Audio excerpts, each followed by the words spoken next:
Brentwood, NY. Hours after another defeat at the hands of the Republican-held Senate, President Trump launched into a speech about immigrant gang violence on Friday and wound up delivering a de facto campaign rally with a spray of Long Island police officers applauding behind him, in his second brief appearance in his home state since taking office, this time in a small auditorium at the Suffolk County Community College in Brentwood. Mr. Trump described cities as blood-stained killing fields that were overrun with undocumented immigrants before his inauguration in January.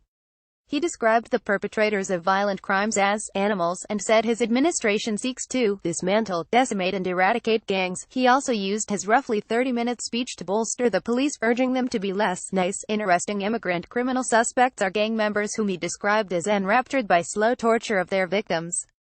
The gang La Mara Salvatrucha, or MS-13, has been accused of a string of heinous gang murders on Long Island. As expected, Mr. Trump called on Congress to fund hiring 10,000 more immigration and customs enforcement agents to crack down on undocumented immigrants in the United States, including those he said pose a criminal threat, and added that the initial spending for his proposed wall on the Mexico border was just approved by the House.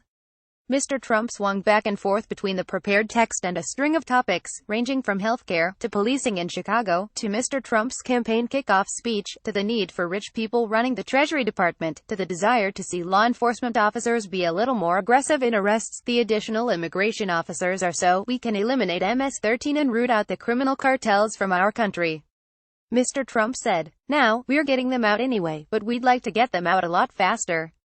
And when you see these towns, and when you see these thugs being thrown into the back of a paddy wagon, you just see them thrown in, rough. I said, please don't be too nice. He went on, like, when you guys put somebody in the car and you're protecting their head, you know, the way you put your hand over their head.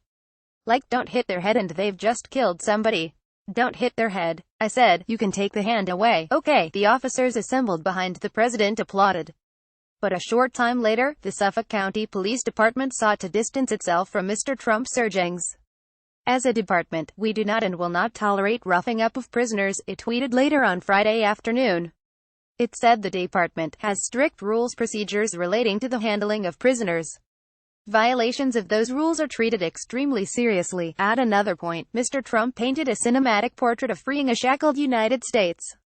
One by one, we're liberating our American towns, Mr. Trump said of the work to remove undocumented immigrants. Can you believe that I'm saying that I'm talking about liberating our towns? Like you'd see in a movie.